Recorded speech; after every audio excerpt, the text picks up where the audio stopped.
This was a difficult week. Yeah, this is a difficult time still. The world full of chaos and conflict still. People are dying, storms threaten, turmoil abounds, yet still, like always, we gather together each week, sheltered against the storm, sheltered together against storms that have been raging for decades, for millennia. Each wounded soul is welcome here, each broken heart, each weary spirit. Together, we take shelter and sing and cry, mourn and rejoice, hopeful that our shared healing here will in turn help heal a hurting world. Let us worship together.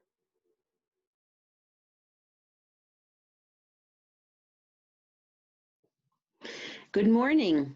My name is Judy Kling, and I'm currently co-chair of the Worship Committee of the Unitarian Universalists of Central Delaware. We welcome you and all who you are to this service of worship. We are glad you are here. We continue to be grateful for the technology that allows us to continue to meet during these times of social and physical distancing. Thank you for your patience and grace when we have technical glitches or delays. Consider them, if you will, invitations to take a deep breath. In addition to our worship each Sunday at 10, we meet on Tuesday nights at 7 for a more informal time of check-in and sharing. Please continue joining us for that gathering. And this past week, we played Pictionary, and even Phil played Pictionary with us. So please consider joining us. Today, we welcome Rev John Wright, minister of the UU Fellowship of Salisbury, Maryland. This morning, he told me he considers himself the sermonator. So he is back. He has joined us several Sundays when we met in person and is excited to be with us virtually today. He is our friend, and we're so pleased he can share his thoughts with us this morning. Now I invite you to take a deep breath and listen to these sincere words of welcome. Whoever you are, whomever you love, wherever you've been, whatever you've done, whatever your religious beliefs are or aren't, and wherever you physically are right now, you are welcome to this spiritual community. However you move in this world, how much or little is in your bank account or in your wallet, however you are feeling this moment, you and all who you are welcome in this spiritual community. We are enhanced by being together.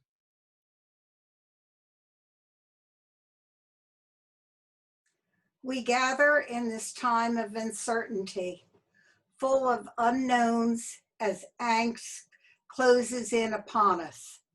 We light this chalice with the flame that draws us together. With this flame, we cut through the darkness of isolation and are warmed by the fires of our interconnection. For this moment, this radial moment, we find an uncertainty within the knowledgeable bonds of love and community.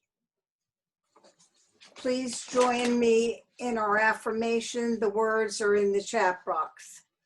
Love is the spirit of this church, and service its law.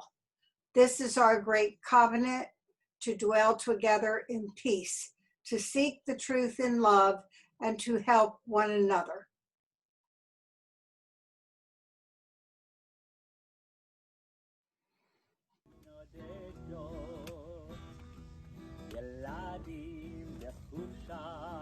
ישחקו תוך כסת בין הבית לבין השדות. עוד תראה כמה טוב יהיה בשנה הבאה. עוד תראה כמה טוב יהיה בשנה הבאה.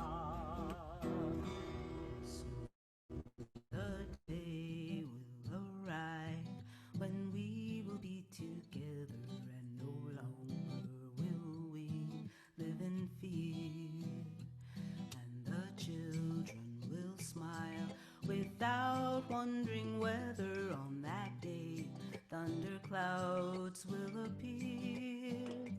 Wait and see what a world there can be if we share, if we care, you and me. Wait and see what a world there can be if we share, if we care, you and me. Some have dreamed, some have died to make a bright tomorrow, and their vision remains in our hearts. Now the torch must be passed with new hope, not in sorrow, and the promise to make a new start. Wait and see what a world there can be if we share, if we care, you and me. Wait and see what a world there can be if we share, if we care, you and me.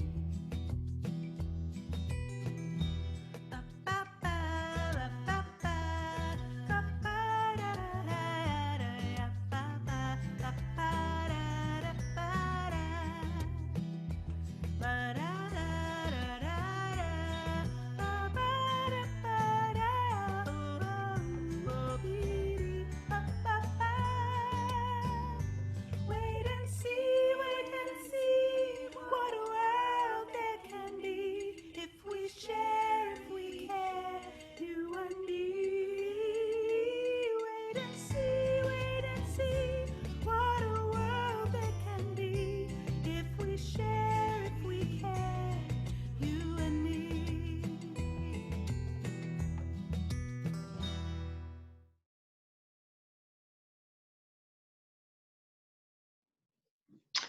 For our UU moment this morning, Wayne is going to share a photo that was on the UUA's website.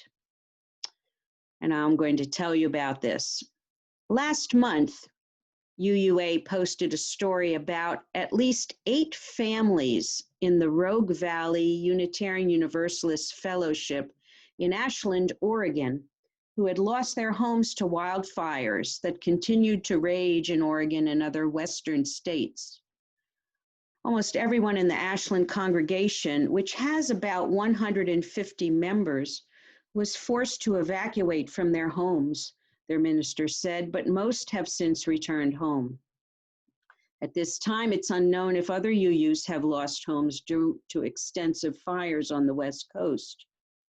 The Unitarian Universalist Association's Disaster Relief Fund is collecting donations to assist UU communities and their partner groups affected by fires and other disasters. The Ashland congregation has already received a grant from this fund.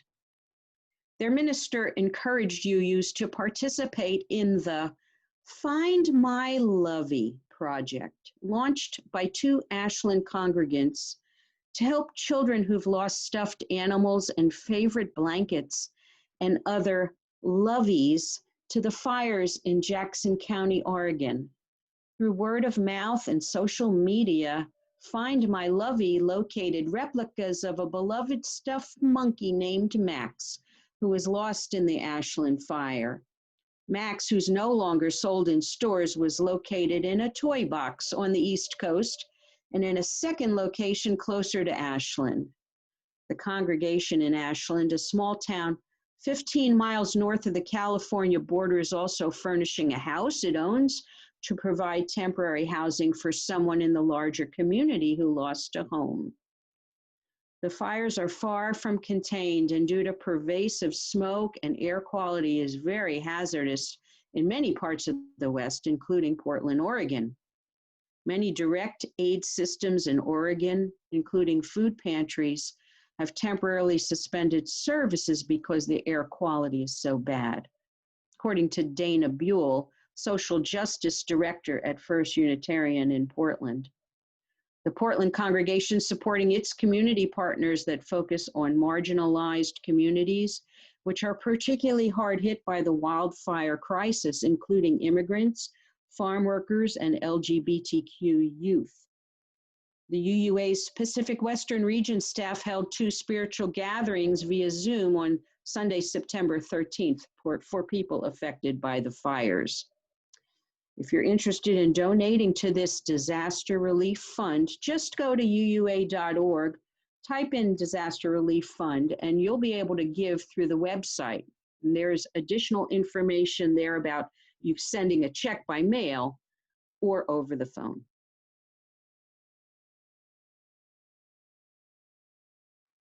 Good morning, everyone. My name is Don Mears. It is our time of joys and concerns when we offer one another the opportunity to share very briefly what is most on our hearts now, life celebrations and concerns. As you do so, we invite you to light a candle in your own space. Through the action of sharing and kindling the flame, we give energy to our best thoughts, meditations, sympathies, celebrations, and prayers. We hold these as sacred in our collective hearts. At this time, we invite you to change your view to gallery view in the upper right corner of your screen so that you can see everyone who is here. As you feel led, please unmute your microphone and share your joy or concern and light your candle if you have one. You can watch the mute signals on the lower left of each person's video stream to see if anyone else is unmuted. It's best if we share one at a time. Please mute your mic after you have shared.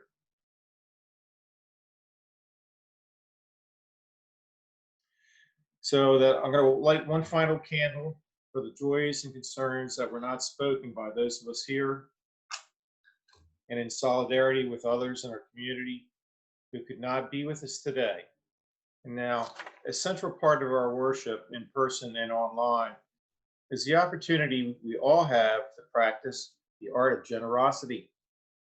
Our gifts to UUCD are what allows this congregation to thrive with a common vision to nurture our spirits, build community, and change the world. We are grateful to you for the many ways you support our community, including your financial pledges and offerings. Your gifts truly translate into lives changed. Every part of our ministry, from the worship that grounds us in our values, to the community gatherings that connect us, to our children's education, to our social justice outreach and actions, are supported by your gifts. We are entering this new church year with gratitude for the ways we have stayed connected in this past year, with enthusiasm for new opportunities to live out our mission, and with great hope that we will find innovative ways to work and worship together in the coming year. Your giving makes all of these things possible. For those who are making pledges or who want to contribute to this community, you may continue to write checks and mail them to us, or you can give online. There are instructions to do both of these things on our website at uucd.org. Just click Support UUCD in the menu bar. You can do that now, during this offering song, or any time that's convenient. Thank you.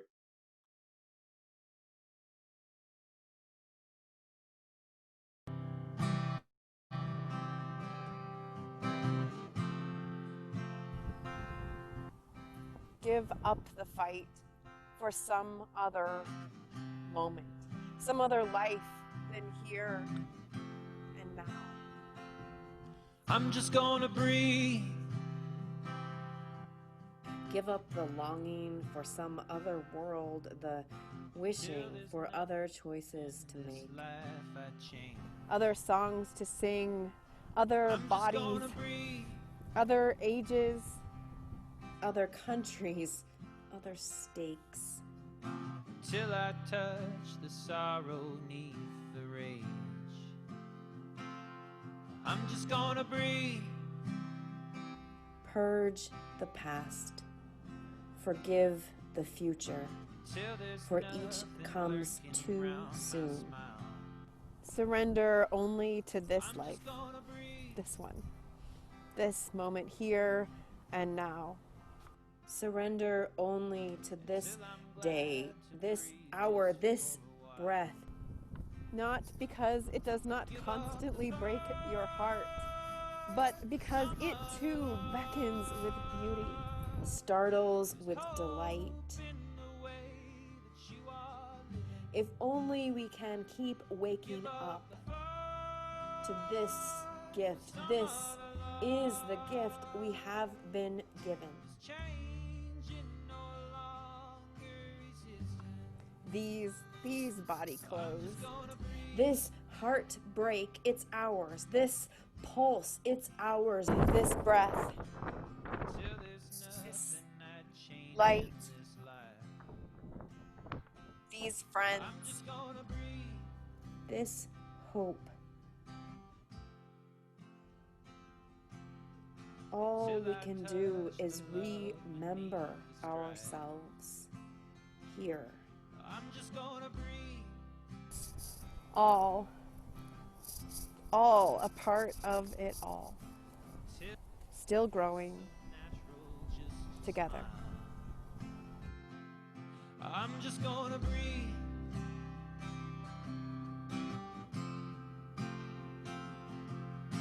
Until I'm glad to breathe here for a while. We'll give up the fight for some other love. There's hope in the way that you are living. We'll give up the fight for some other love. It's changing, no longer resisting. Come on and breathe, breathe, breathe. Come on and breathe, breathe, breathe. He's gonna breathe, breathe, breathe. Come on and breathe, breathe, breathe.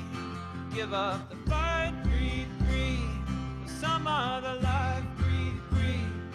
Give up the fight, breathe, breathe. For some other life, breathe, breathe. I'm just gonna breathe.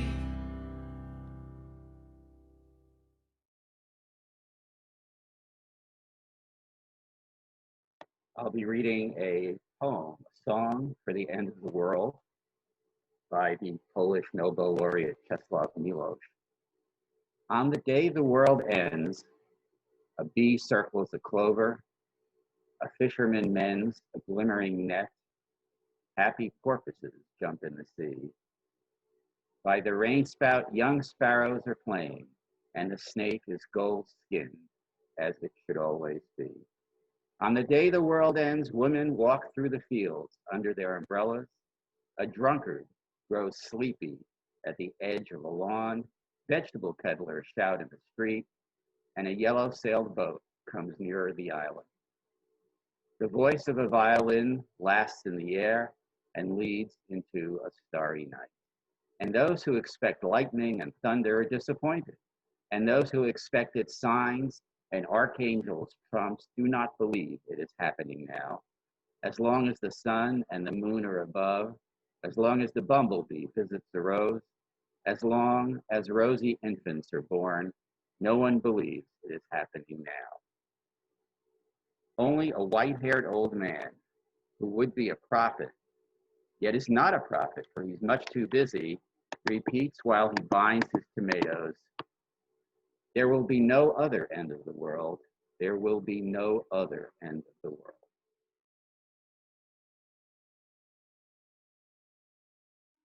Good morning, everyone. I love that piece, that poem. There will be no other end of the world. I, in some ways, am that white-haired old man. And I am delighted to be with you this morning. In 1968, the musical Hair came to Broadway. The show gave us the song, The Age of Aquarius, which told us that this is the dawning of the age of Aquarius. With no more problems or divisions and harmony and trust abounding, it promised a mystic crystal revelation in the mind's true liberation. In 1970, Mama Cass Elliot sang to us that there was a new world coming, and it's just around the bend. She told us that this one's coming to an end. This new world would be coming in peace, coming in joy, and coming in love. In 1971, John Lennon asked us to imagine all the people living life in peace with no countries, possessions, or religion, with nothing to kill or die for. On the other hand, in 1959, the movie On the Beach imagined a world where humans destroyed themselves in a nuclear conflict.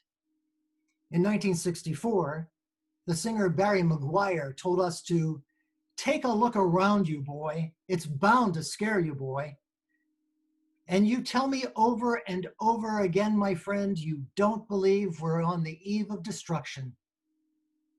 Also in 1970, Hal Lindsey published The Late Great Planet Earth, that, quote, for Christians and non-Christians alike, served as a wake-up call on events soon to come and events already unfolding, all leading up to the greatest event of all, the return of Jesus Christ.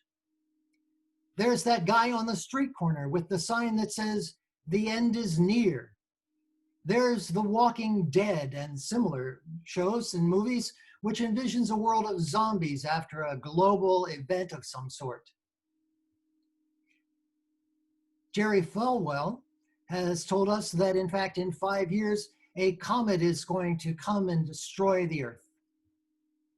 Popular entertainment is filled with visions of global catastrophes and dystopian futures. So, would it surprise you to learn that there is actually a theological term for this? It's eschatology. It's the study of the end times or the end of days or the ends of history. By the way, eschatology is not to be confused with the scientific term scatology, which is a completely different thing. The study of eschatology is the direct result of there being so much apocalyptic literature in the world, and most particularly in religion. The word apocalypse, by the way, means revelation or unfolding or unveiling. The idea is that this is hidden knowledge and not available to everyday people, and the authors are revealing this information to their audience. Most major religious traditions have some sort of apocalyptic vision. It's present in the Abrahamic texts, of course. Christianity has the apocalypse of John. In Jewish tradition, there is the apocalypse of Esdras. The Quran also contains visions of the ends of days. And Shia Islam is awaiting the 12th Imam to usher in an era of world peace. In Hinduism, it's said that the god Vishnu will come back in the last cycle of time as Kalki, who rides a white horse, carries a sword that looks like a comet, and destroys the forces of evil. In some Buddhist traditions, there is Shambhala, a final struggle in which good triumphs over evil. There is the end of the Mayan calendar, the return of Jesus, and the age of Kali. It seems that every culture in the world has imagined an end time of some sort. In the online journal Live Science, Dr. Lorenzo Di Tommaso, a professor of religion at Concordia University in Montreal, explains that the reason for this is that cultures often see their problems as, quote, so big with no solutions in sight that we no longer see ourselves able as human beings to solve these problems. From a biblical point of view, God is going to solve them. From other points of view, there has to be some sort of catastrophe. He goes on to say, the apocalyptic worldview springs from a desire to reconcile two conflicting beliefs.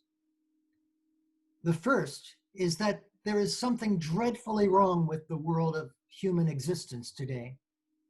And on the other hand, there is a sense that there is a higher good or some purpose for existence, a hope for a better future. Viewing the world as a flawed place headed toward some sort of cosmic correction reconciles these two beliefs, he writes, end quote.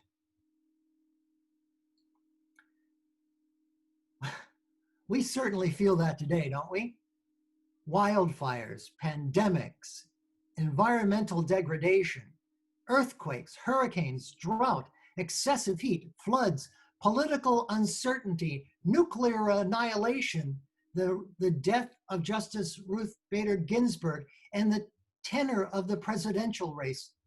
All of these things reinforce that idea that there is something dreadfully wrong.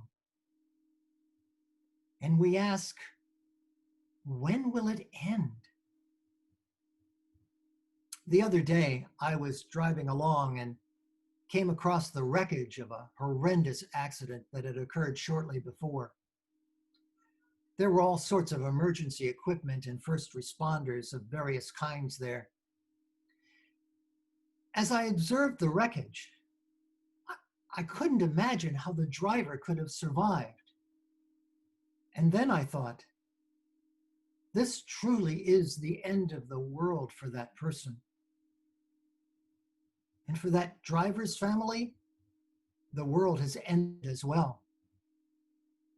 Even though they will continue to live, their world will forever be changed. And here's the thing. This has always been true. For as long as humans have been self-aware, they have imagined a world without them in it and viewed the world as a fundamentally flawed place headed toward disaster. In fact, I suspect that it is a result of our self-awareness. This idea that things will end and that we and everything else in the world will die. On a cultural and political level, the challenges we face today may very well be unprecedented. It's not inconceivable that we really will see the end of this civilization, or even the human race. But the idea that this will end and something else will take its place, whether that's the age of Aquarius or the end of human existence, is neither new nor unique. In fact, the apocalypse of John that I mentioned from the Bible, that isn't even the only Christian apocalypse from antiquity.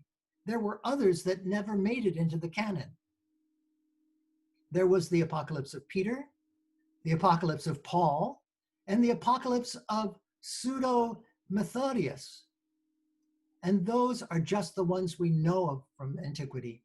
There were presumably many more. But that was the past.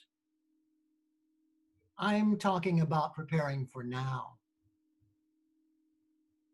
And I have to admit that some days it just seems like we are at the last stop on the track to oblivion, and the train is about to leave the station, or maybe it already has.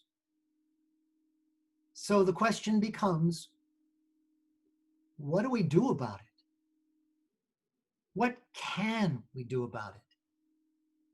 Friends, it would be easy to simply fall into some sort of nihilistic fugue.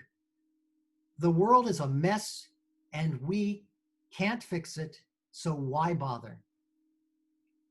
Let's all go back to sleep and anesthetize ourselves with our drug of choice. We could do that, certainly. Another option is to see conspiracy at every turn and blame someone. Maybe it's the Democrats, maybe it's the Republicans, or the communists, or the fascists, or the global international conspiracy or aliens. We know it's someone's fault. It's got to be. And if we could just eliminate them, everything would be okay. And that's another possibility. Of course, there's always joining a doomsday cult or building a bunker in your backyard, though neither of these, for a variety of reasons, seems like a viable alternative for many of us. We are, in the final analysis, Unitarian Universalists. We are a people of hope. We believe in possibility, even in the face of overwhelming evidence to the contrary. It's kind of built into the DNA of our faith.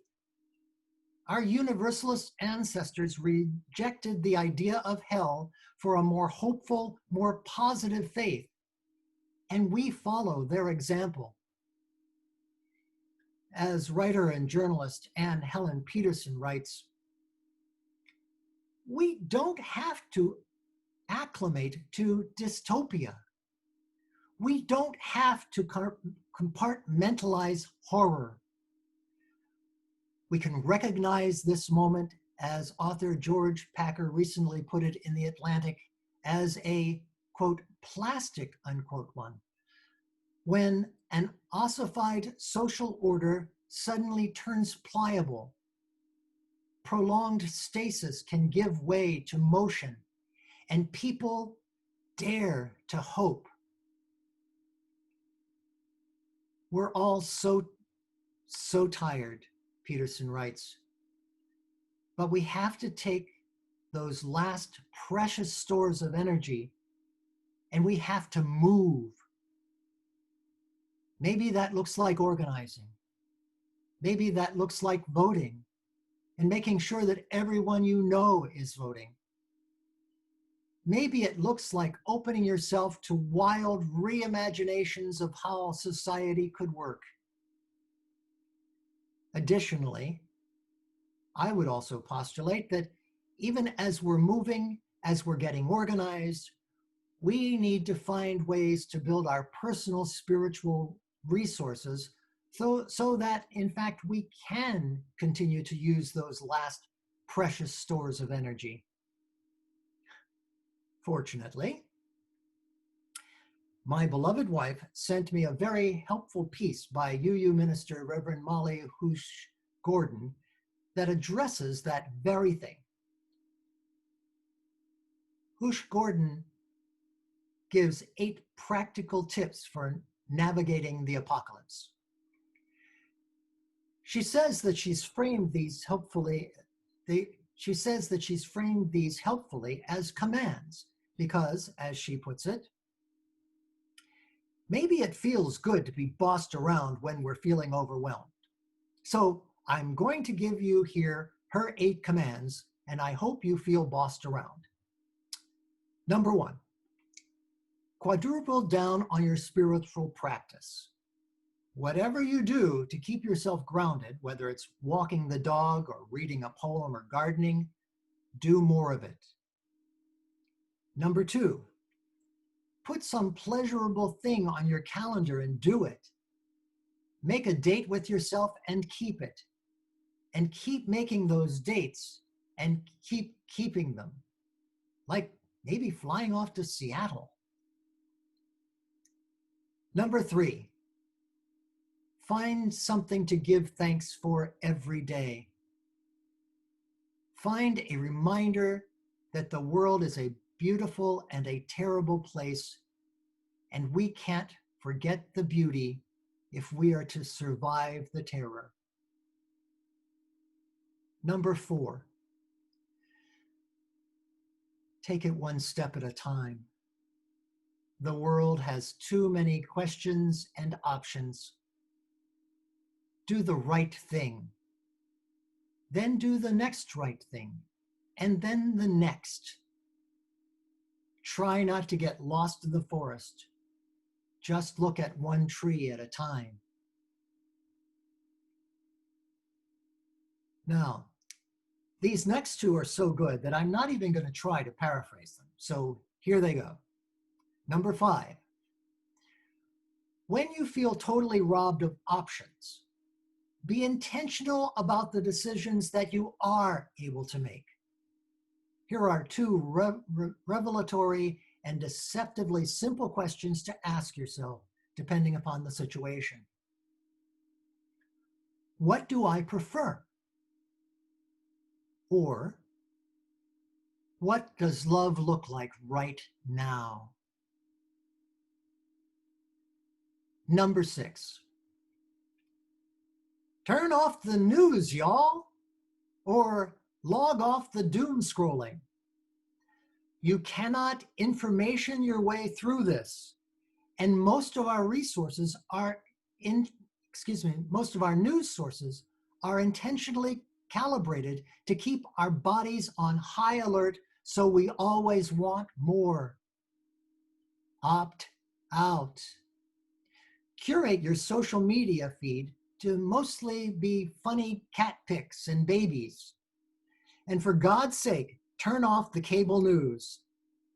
Switch to the classical station with the 5-minute news updates on the hour. It's enough. Number 7. Find soothing and comfort where you can. We are constantly being activated into stress responses right now. Continue by asking yourself how you can make yourself even more comfortable. Breathe. And number 8, remember, you are not alone. Reach out to the people who will support you and rely on them. Ask for what you need, and in turn, be reliable to your people. Friends, we have no control over whether or not the end is near. Life, both for us personally and as a culture, is constantly changing. The end is always near, and a new world is always just around the bend. But I believe if we can be resilient, if we can hold on to our values and our spiritual center, we will be as prepared as we can for the apocalypse, whether it's the age of Aquarius or the age of Kali. Thank you, and amen.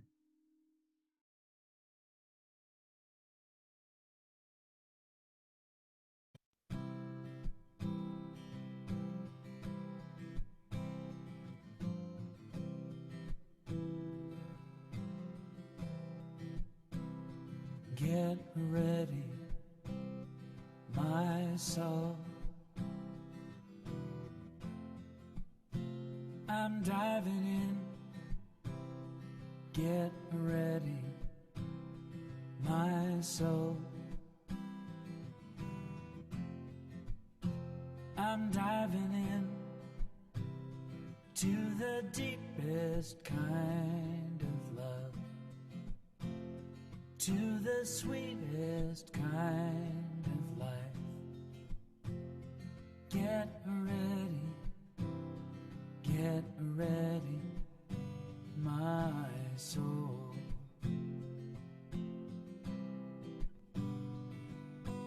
Everything I've ever done, everything I've ever seen, everything I've lost or won,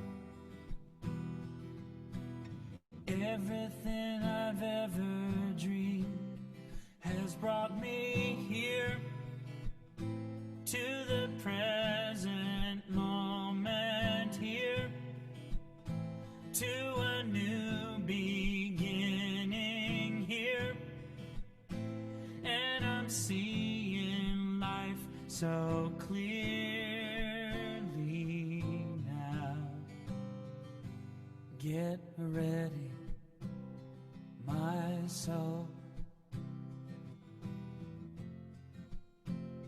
I'm diving in, get ready, my soul.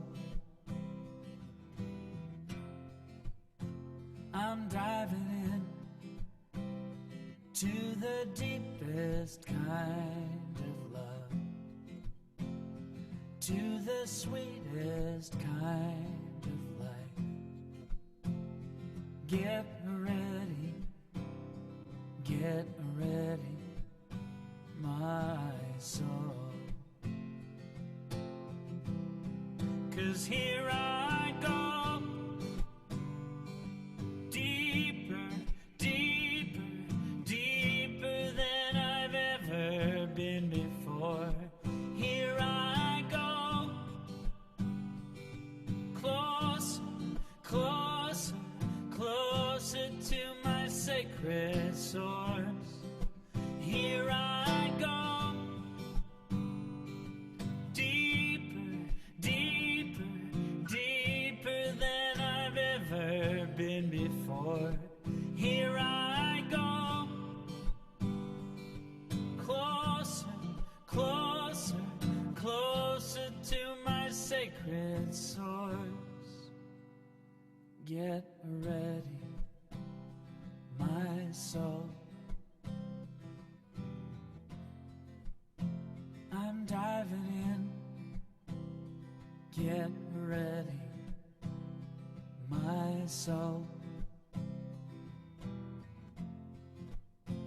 I'm diving in to the deepest kind of love,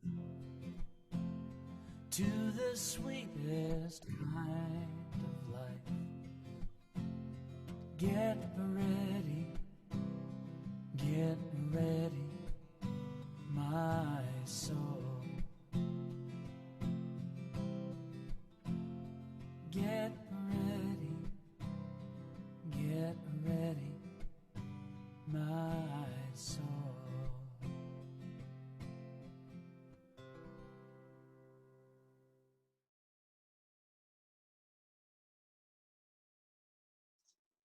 Please join me in saying together the words to extinguish our chalice.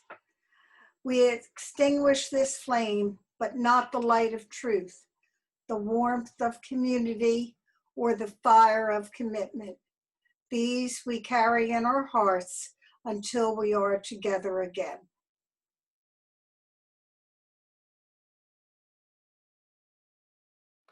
These closing words are by Jean Olson. May you be brave enough to expose your aching woundedness and reveal your vulnerability. May you speak your deepest truths, knowing that they will change as you do. May you sing the music within you, composing your own melody, playing your song with all your heart. May you draw, paint, sculpt, and sew, showing the world your vision. May you write letters, poetry, biography, slogans, graffiti, the great novel, laying bare your words to love and hate. May you love even though your heart breaks again and again. And finally, an additional blessing. May each of us find our own apocalypse. May we discover the hidden in our lives, gain fresh revelation, and uncover new insights. May our 4 horsemen be joy, curiosity, wonder, and love. And when the end of our world arrives, may we face it with a smile on our face and peace in our hearts. Go in peace, go in joy, go in love. Amen.